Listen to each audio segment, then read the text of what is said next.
Nous allons étudier dans le cadre de ce cours la résolution des systèmes linéaires avec quelques techniques pour résoudre les systèmes linéaires. Donc nous allons toujours appliquer ça à des problèmes type de problèmes de vibration. Néanmoins, je vais commencer par redéfinir ce que c'est qu'un système linéaire.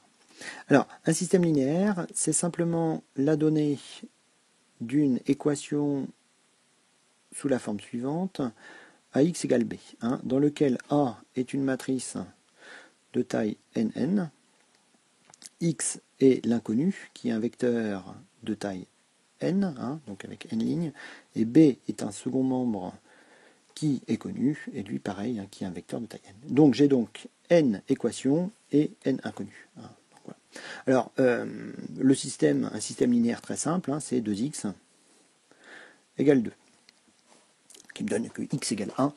Donc voilà, j'ai donc ma matrice A qui serait ce 2 ici, et mon vecteur second membre, grand B, donc dans le cas où n est égal à 1. Alors, il faut commencer par se poser la question de savoir, quand je veux résoudre un système comme ça, est-ce que ce système linéaire admet une solution, et s'il admet une solution, est-ce que cette solution est unique? Alors, pour ça, on va être amené à considérer le déterminant de A. Et on va se retrouver dans plusieurs cas qui peuvent être très facilement expliqués sur le problème 1D. On va avoir le premier cas dans lequel le déterminant de A est différent de 0. Là, dans ce cas-là, on va avoir l'existence et l'unicité de la solution du système linéaire. Donc si le déterminant de A est différent de 0, dans ce cas-là, pas de problème, je vais pouvoir résoudre. Et ensuite, on va avoir les cas pour lesquels le déterminant de A est égal à 0. Alors dans ces cas-là, il peut y avoir deux cas qui sont différents. Alors, je peux les illustrer très simplement sur cette équation très simple. Supposons que je considère l'équation 0x égale 0. Qu'est-ce que je peux dire? Là, évidemment, j'ai que ma matrice A vaut 0, son déterminant vaut 0, mais 0x égale 0, dans ce cas-là, j'ai une infinité de solutions. Et puis, supposons que j'écrive une autre équation, donc toujours pareil, 0x égale 1. Dans ce cas-là, je n'ai aucune solution, j'ai aucune valeur de x pour lequel 0x est égal à 1. Donc, on va s'intéresser dans le cadre de ce cours relatif à la résolution de systèmes linéaires à des matrices pour lesquelles le déterminant de A est différent de 0. Alors, nous allons maintenant rentrer dans le vif du sujet avec un problème qui va être un problème suivant, donc voilà, que je pourrais dessiner sous cette forme-là. Donc, j'ai deux masses M reliées entre elles par un ressort K, et les deux masses étant reliées un bâti par un ressort de raideur K exactement. Et puis, on va exercer une force unité, ici, sur la première masse, force qui est une force statique, là, et on va calculer la solution à l'équilibre.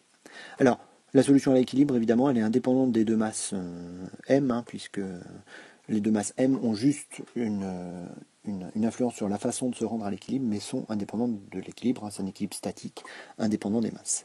Et donc, le système linéaire qu'on obtient est le système suivant, 2, moins 1, moins 1, 2. Oui, je simplifie énormément le problème en disant que k égale 1. Facteur du vecteur x que je vais écrire sous la forme x1, x2 est égal au vecteur 1 et 0. Donc là, on voit bien que j'ai une matrice qui est la matrice du système là, qui est donnée ici, qui est connue, un second membre pareil qui est connu, et je recherche le vecteur x qui a deux composantes, x1 et x2. Alors, cette matrice, si je l'appelle A, on va commencer par calculer le déterminant de A, juste pour s'assurer que le déterminant de A est différent de 0. Donc le déterminant de A est égal à 2 fois 2, moins 1 fois moins 1, c'est-à-dire 4 moins 1, et donc on a un déterminant de A qui est égal à 3. Alors, évidemment, donc ce 3 est différent de 0, je vais pouvoir résoudre mon système qui admet une solution unique. Alors, la première technique que je vais considérer va être la technique de substitution. Alors, cette technique de substitution revient à écrire une des inconnues en fonction de l'autre et puis de venir reporter dans la deuxième équation. Alors, si j'écris mon système linéaire, je vais avoir donc sous forme développée 2x1 moins x2 égale à 1, et puis la deuxième équation qui me dit que moins x1 plus 2x2 égale 0. Hein, donc c'est ces deux équations-là qui sont écrites ici, et de la deuxième, on va pouvoir écrire que x1 est égal à 2x2. Hein, donc ça, c'est j'exprime x1 en fonction d'x2, et je peux reporter dans la première équation, qui va me donner que 2x1, c'est-à-dire 4x2 moins x2 égale à 1, de telle sorte que x2 est égal à 1 tiers. Donc, j'obtiens x2 qui est égal à 1 tiers, et en réutilisant cette équation-là, je vais obtenir que x1 est égal à 2 tiers. Voilà. Donc, ça, c'est une technique qui est la technique de substitution, qui est une technique qu'on peut qualifier de manuelle. C'est une technique qui marche bien quand on a des systèmes à petit nombre de degrés de liberté, mais ne serait-ce que si vous avez 3 masses et que vous essayez de résoudre un problème similaire, vous allez voir que c'est une technique qui est un petit peu plus, qui est de plus en plus laborieuse. Alors, la deuxième technique est la technique qui s'appelle la technique de Cramer. Alors, la technique de Cramer est basée sur du calcul de déterminants. Alors, si on regarde, ici on a la matrice A, hein, et on sait que le déterminant de A est égal à 3, hein, je l'ai calculé précédemment. Et on va donc utiliser la technique de Cramer, et la technique de Cramer vous dit que x1, donc correspondant à la première composante du vecteur inconnu, peut s'écrire directement comme le déterminant de la matrice A, hein, donc c'est 3, hein, un déterminant qu'on peut écrire comme ça, au dénominateur, et au numérateur, le déterminant d'une matrice obtenue en prenant la première colonne, en remplaçant la première colonne par le second membre. C'est-à-dire que ça donne dans le cas présent 1, 0, et je garde la deuxième colonne intacte, moins 1, 2. De telle sorte que si je calcule le déterminant qui est au-dessus, j'obtiens bien 2 tiers. 2 tiers, c'était la valeur que j'avais obtenue précédemment. Pour obtenir x2, on fait la même chose. x2 est égal au déterminant. Alors cette fois-ci, je garde intacte la première colonne, 2 moins 1, et je viens remplacer ma deuxième colonne par 1 et 0 sur 3, et on obtient bien que x2 est égal à 2 fois 0, 0, moins 1 fois 1, 1 tiers. Alors, vous voyez, la technique de Cramer permet un gros avantage, c'est que la technique de Cramer permet de calculer les composantes des vecteurs indépendamment les unes des autres. Donc ça peut être plutôt pratique. Hein. Supposons qu'on a un problème physique à résoudre et puis l'observable est un déplacement, une pression et ainsi de suite. On peut aller calculer simplement cette composante-là et ne pas être obligé de chercher toutes les autres. Le gros, d'autre part, c'est une technique qui est une technique analytique. Qui permet que si cette matrice est écrite, là j'ai écrit sous forme numérique, mais si on a une matrice écrite sous forme analytique, ça permet d'obtenir des expressions analytiques, donc c'est aussi un autre avantage de la formule de Cramer. L'inconvénient va être lié au calcul de déterminants, c'est-à-dire que plus les matrices vont devenir grandes, plus les calculs de déterminants vont devenir lourds, et ça va vite rendre cette technique inintéressante. En tout cas pour les systèmes de grande taille. Je vais maintenant vous présenter les techniques qui sont les techniques basées sur les techniques de pivot de Gauss. Ces techniques sont très utilisées en analyse numérique, et on reviendra dessus dans le cadre de ces cours. Néanmoins, je vais vous les présenter sur ce cas simple, et en tout cas vous présenter l'esprit. L'esprit de ces techniques-là revient donc à dire « je cherche x1, x2 ». Et ces valeurs x1, x2 sont solutions du système qui m'intéresse, mais je vais transformer ce système par un jeu successif d'équivalence pour obtenir un système qui est une forme triangulaire supérieure ou inférieure, peu importe, on va dire triangulaire supérieure dans le cadre du problème qui nous intéresse, parce que un système qui est triangulaire supérieur, je vais pouvoir le résoudre de manière très simple, par itération successive. Donc, l'idée, c'est de dire que si je fais des combinaisons linéaires de ces équations, je ne change pas la solution de mon système. Donc, dans le cadre du système qui va nous intéresser, je vais remplacer la deuxième équation, donc qui est sur la deuxième ligne, je vais la remplacer par 2 fois L2 plus L1. Alors, vous pouvez me demander d'où vient cette combinaison. On peut voir que cette combinaison, si je fais 2 fois L2 plus L1, le moins 1 qui est ici, ce moins 1 va se transformer en 0. Alors, on va peut-être pas aller trop vite. Je vais donc garder ma première ligne et la conserver, donc x1, x2 est égal, et puis là je conserve, donc je garde évidemment la valeur 1 dans le second membre.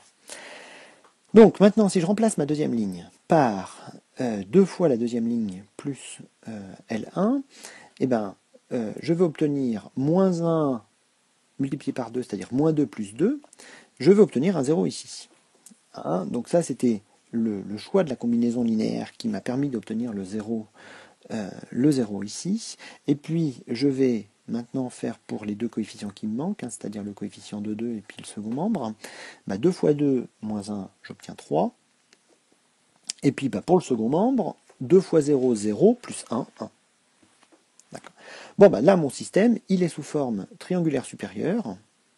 Et je vais pouvoir considérer la deuxième partie de la technique de Gauss qui revient à déterminer les valeurs de mon vecteur inconnu. Alors, ça va très vite, puisque x2, la deuxième équation me dit que 3x2 égale 1, donc x2 est égal à 1 tiers. Quant à x1, je sais que, en prenant cette fois-ci la première équation, 2x1 moins x2 égale 1, donc là je peux également résoudre, et j'obtiens que x1 est égal à 2 tiers. Donc vous voyez deux étapes dans la méthode de Gauss.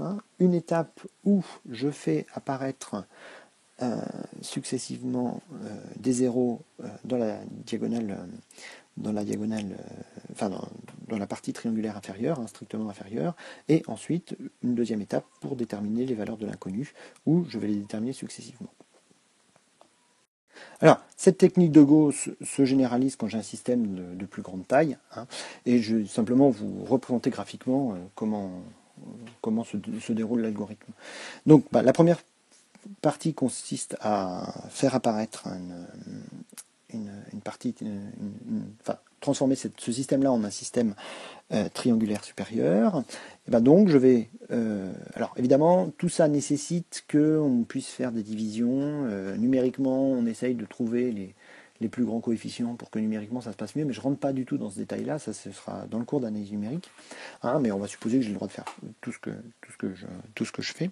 Donc la technique de Gauss, dans sa première partie, va consister à considérer la première colonne et on garde le premier coefficient, ici, et puis les autres, on vient faire sur la deuxième ligne la bonne combinaison pour faire apparaître un 0 ici, et puis successivement venir retirer tous les coefficients qui sont là.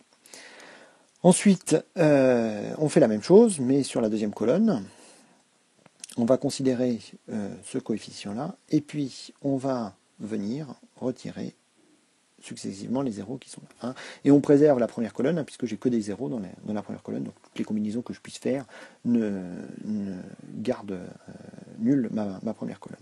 Et puis ensuite, on va continuer jusqu'à obtenir un système qui est un système sous forme triangulaire supérieure. Et ensuite, je vais passer à ma phase qui est ma phase de résolution, à l'aide de cette équation, je vais déterminer xn. Ensuite, je vais remonter. J'ai une équation qui fait intervenir xn-1 et xn, mais que je connais cette fois-ci. Donc je détermine xn-1 et ainsi de suite. On va pouvoir recommencer jusqu'à x1. Hein. Donc, voilà un peu l'esprit des techniques qui sont les techniques de Gauss et qui, rappelons-le, sont des techniques principalement utilisées quand on va avoir des systèmes de grande taille. Hein. Donc il faut voir que par rapport à cette résolution, qui est cette résolution de système linéaire, j'aurais tendance à dire, même si ce n'est pas une généralité, que pour une résolution analytique de systèmes de petite taille, eh ben, il faut soit privilégier la substitution, hein, donc la substitution c'est un petit peu une technique qui se fait au nez, ou les techniques de Cramer, hein, parce qu'elles sont entre guillemets directes, et puis on peut, à l'aide de calculs analytiques de déterminants, obtenir des valeurs analytiques. Hein. Là j'ai fait que sur du numérique, mais on pourrait très bien le faire sur des valeurs analytiques. D'ailleurs, c'est fait dans un exercice. Et pour des systèmes de plus grande taille, et pour des systèmes numériques, on utilise des techniques de Gauss. Bon, alors, je ne rentrerai pas non plus dans le détail des techniques, des méthodes qui sont les méthodes itératives pour résoudre ces systèmes-là. Je suis resté dans le cadre de ce cours de maths, hein, à des méthodes qui sont des méthodes qu'on appelle des méthodes directes, c'est-à-dire où la solution du système est mathématiquement exactement la solution qu'on recherche. La solution de la méthode est exactement la solution qu'on recherche. Voilà, je vous remercie de votre attention.